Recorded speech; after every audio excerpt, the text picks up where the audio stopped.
เบิดเท่านี้แล้วปานนี้ติล็อก จีบ่ไม่ได้ขายแค่นี้บ่อ๋อ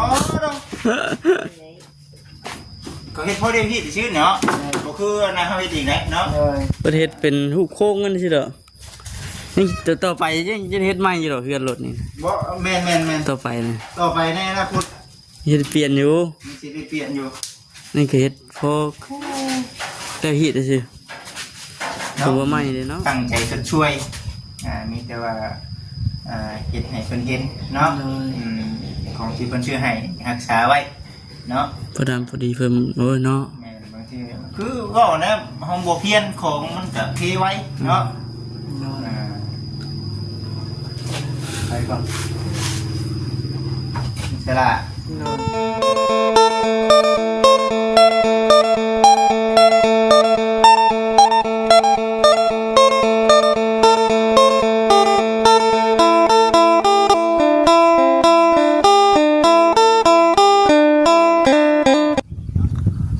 คือฝนแล้วพี่น้องเนาะมูลมีหนาจะพูดทั้งเหนือทั้งใต้เมื่อนี้นะเงาเบิดมือพี่น้องคึมยันโยดลงมาอยู่เด้เมื่อนี้นะเอาพี่น้องเลยทักทายสบายดีเด้อพี่น้องเด้อยังอยู่ที่บ้านสาแก้วเพิ่นคือเก่าคือเดิมพี่น้องมันผมกินนี่IFCอัปเดตเบื้องเคลื่อนผู้ช่วยหรือว่าก็เพื่อนช้างพุทธเพิ่นนั่นแหละพี่น้องเลยเนาะหลังจากนี้ก็มันจะพากันไปอัปเดตเบื้องไปเรื่อยๆแต่ว่าเพื่อนช้างของน้องๆเพิ่นก็เป็นเลี้ยวเบิดทุกสิ่งทุกอย่างแล้วแหละพี่น้องเนาะแต่ได้เข้ามาทั้งนี้เด็กเอาฉันอัปเดตเด็กเอาไปเยี่ยมพยายามชูกันเบิ้งได้ตลอดไปนอกจากว่าตัวเฮาคอยเฮาเองว่ามีซัมนี่พระผู้ใหญ่คนช่วยซัมนี่วาสนาเราบ่ครับเนาะนั่นแหละจังว่าพระผู้ใหญ่เพิ่นช่วยไปแล้วเนาะเฮาเองก็ถือว่าสุขเจ้าของน้ำเนาะถือว่าครอบครัวใดเนาะที่ว่าพระผู้ใหญ่เพิ่นช่วยเหลือถือว่าเป็นบุญอันประเสริฐเด้อพี่น้องเด้อเนาะมาเบิ่งเป็นยังอ่อนอยู่เฉพาะรถกระเจ้าจังปั๊บบ่โอเคปานใดเนาะบ่ครับมันเป็นน้ำเลยตะกี้พี่น้องเอ้ยน้ำอังอยู่นะจุกหนองยามนี่ถมพื้นยามนี่นะโอ้ยจะมีอุปสรรคหน่อยเนาะบ่ค่อยโอเคปานใด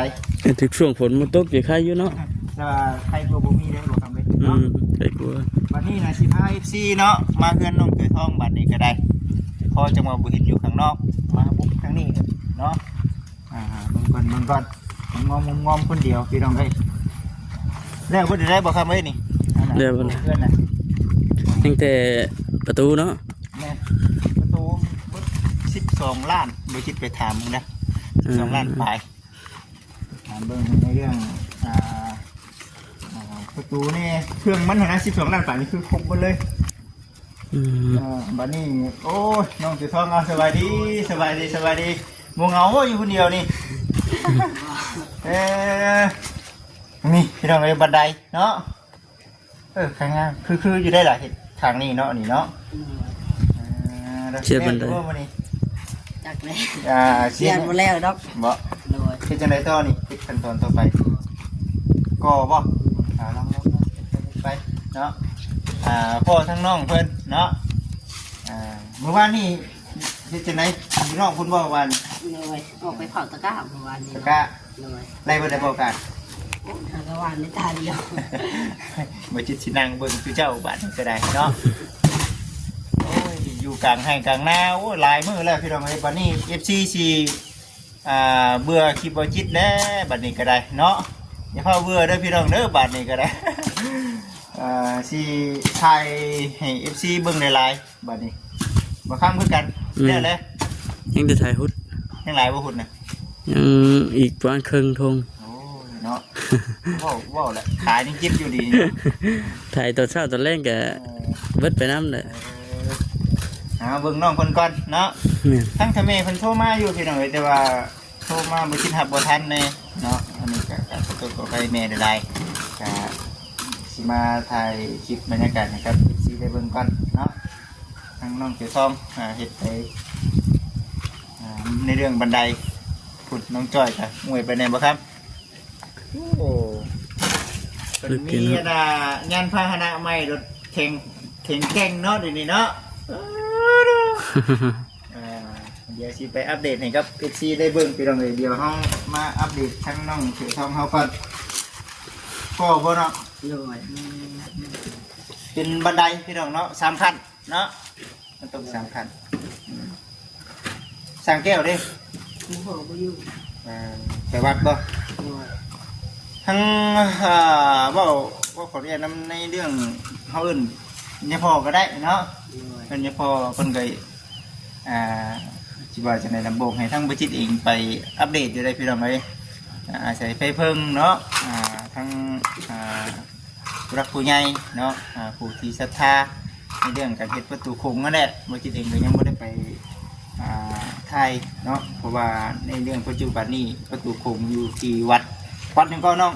วัดพลสว่าง วัดพลสว่าง โดย มันจะต้องการงบอยู่เห็นแบบว่าอย่างนี้เอาไปไทยเพื่อ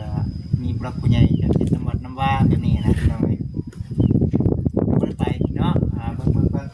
เดี๋ยวสักมื้อก่อนเด้อพี่น้องเด้อเนาะไปจัดการได้น้องเอ้ยสิเบิ่งก่อน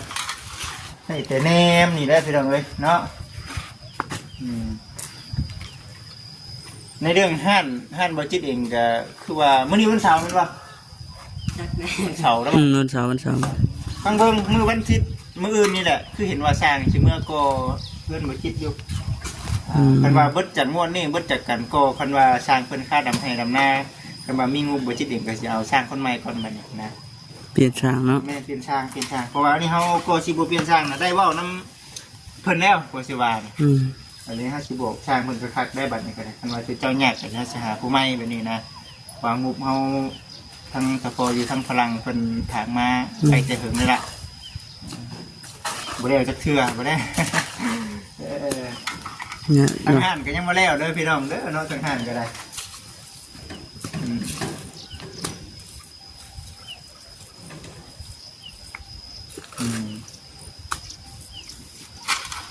งานเอาพี่น้องเพื่อนเนาะโอ้เบิดขนาดเลยไป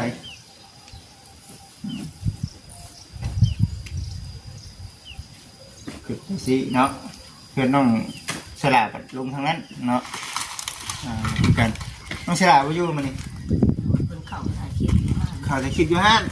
โอ้ยเนาะสิลองอาหารก่อนหน้าพี่น้องวันนี้เนาะมีอย่างแน่ก็อยู่ฮั่นน่ะ มีพวกสื่ออย่างนี้แหละ มีพวกเผลอบ่ น้ำปัน น้ำปั่นขนมเนาะ โดย เอาซะคนใดเดียวสีผ้าประคำไปซิมเบิ้งซิมเบิ้งห่านใหม่พี่น้องเลยอัปเดตก่อนเนาะยังบ่ได้มาอัปเดตแต่หึงเลยFC คิดฮอดแล้วว่าฉันพี่น้องเลยก็เดี๋ยวสิไปพุ่นแหละเนาะเพื่อนน้องดาวบ่ได้ก็ได้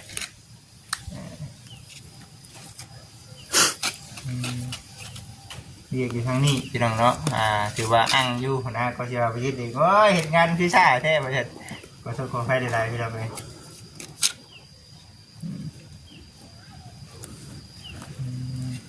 เนี่ยเอาขี้ดินเท่านี้เองหรอ โดย มาถบนี่เนาะพี่น้อง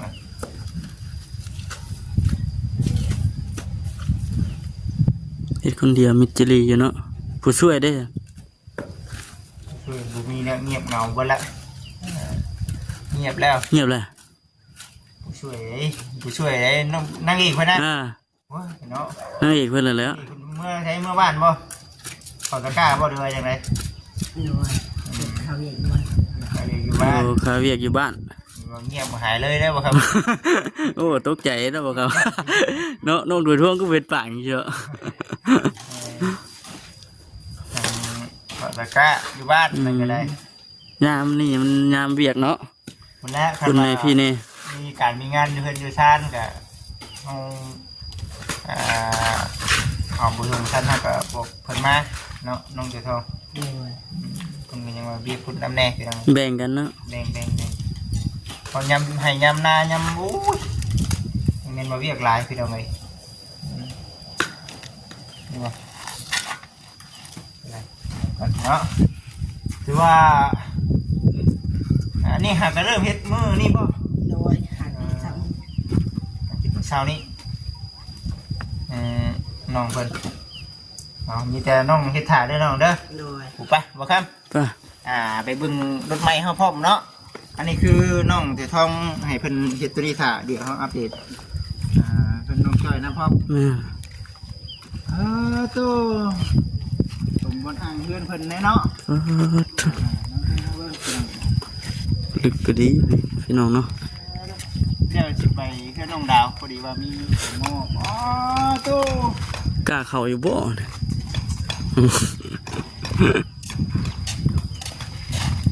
ขับแค่อันนี้เนาะ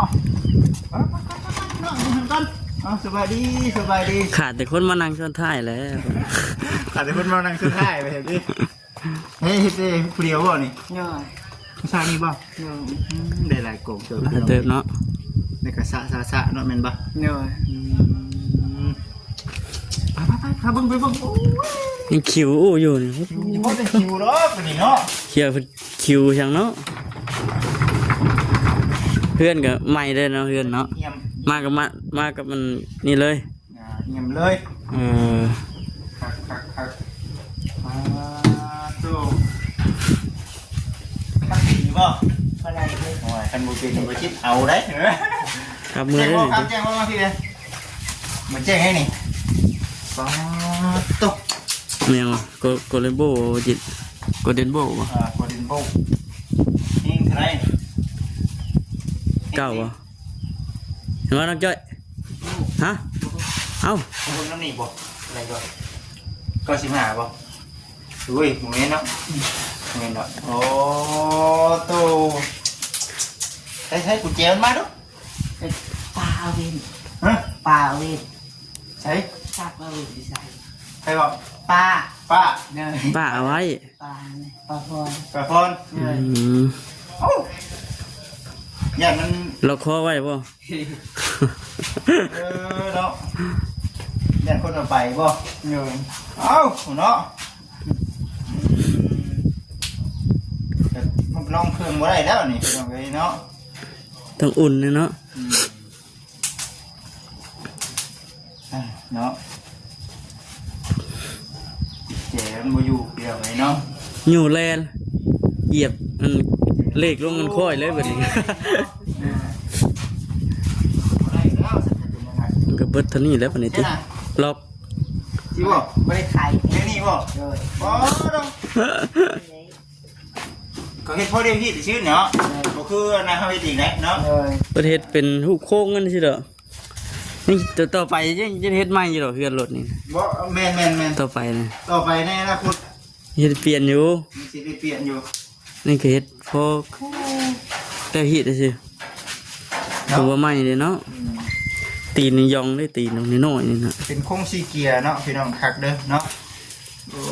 ย น้อยเนาะตีเนาะ จะได้เนาะ มาจากฟังเสียงรถใหม่นะเด้ รถใหม่ มันจ้อยหมุนบ่เลยเหรอ บูติเด็บเนาะคักเด้อพี่น้องเด้อเนาะเป็นโอ้ตัวสุดยอดเนาะงานพี่น้องเลยเบิดเท่านี้จะมือได้ก่อนนี่ ชา 3 มื้อแล้ว เนย เลยขับไปเชื่อแล้วเลยขับไปเชื่อเลย เดียว ทีเดียว เนย ตอนไหน ครับออกแค่นี้ มันสิขึ้นน้อยๆเนาะรถเนาะ ตีนเล็กตีนลา นี่นะ มีเบิดเครื่องไทย เนย มีเบิดแล้วเป็นยังไง เครื่องมันตุ่มอย่าลุยอยู่เด้ปีนี้เนาะ อันนี้คือผู้รักผู้ใหญ่เพิ่นเนาะคือเห็นในเรื่องหนึ่งถ้าเฮาใหญ่โตขึ้นมาเฮามีครอบมีครัวเฮาก็สิได้เอารถคันนี้แหละพาครอบครัวเฮ็ดให้เฮ็ดหน้าเนาะก็จังบ่ได้ญาติกันเนาะกับทางนั้นทางแก้วแบบนี้นะพี่น้องเอ้ยบอกประชาชนใหญ่ไปใหญ่ขึ้นมาแหละครอบครัวไผ่ครอบครัวเราเนาะถึงสิเป็นไอ้น้องก็ตามแต่พี่น้องเอ้ยเนาะมีผู้รักผู้ใหญ่เป็นคือเห็นจุดนี้เนาะ มันแน่นอนอยู่แล้วพี่น้องมันต้องเป็นแน่นอนอยู่แล้วนะ คือตีนน้อยอยู่เนาะตีนเนาะว่าบ่ ตีนมันนะของแท้เลย อันนั้นน่าจะว่าน้อยอยู่ยัน แท้นี่เลยพี่น้อง คือสิเบาอยู่ ตีนยอง ยองนะนี่ลุยตมอยู่ปีนี้ลุยหน้าใหม่หน้าดุดแปลงใหม่ใช่เนาะตาดูนไปแล้วเยอะ นี่ก็ไปก่อน ขอบคุณ สัญญานี่ เดี๋ยว กับทางสังเกตคนนี้เนาะที่ได้รู้สักนี่รู้ยี่บ่ เบิดชองนะ มาชมบ่ดีใจบ่นี่ เดี๋ยว เนาะมันง่ายเด้พี่น้องเอ้ขั้นแรกก็บ่เพียงว่าขั้น 65,000 65,000บ่ โดย อ๋อ อยู่เนาะ รอบนะแพงเนาะแพงแพงอยู่ฮะคือว่าเนี่ยเขาคิดบุเป็นคือว่าเนี่ยเป็นอะไรเป็นว่า6-7-8หมื่นก็สุดเต็มน้ำเพิ่นนั่นแหละเนาะใช้สักมาหา7-8หมื่นกันพี่น้อง โกลเด้นโบดดิคักแล้วน้องจอยเต้นอยู่ในกลางให้หน้าเพิ่นแล้วบัดนี้ แม่นอันนี้มันสิบ่แพ้คือไปแห้งคือบ่จิตได้เห็นบ่ยังปวดแข้งปวดขาอยู่มันคงใหญ่ไป คงไงอะนะ คงใหญ่ นัก เคยขับรถอยู่แล้วป่ะ แค่นาน แม่ โดย เป็นโค้งเดียวกันนี่ โดย ภายในยังว่ามีประสบการณ์ในเนาะเดี๋ยวสู้ๆคนแน่น้องเลยเนาะคือให้ว่าเนี่ยเป็นผู้ใหญ่เพิ่นตั้งใจจะช่วยมีแต่ว่าเฮ็ดให้เพิ่นเห็นเนาะ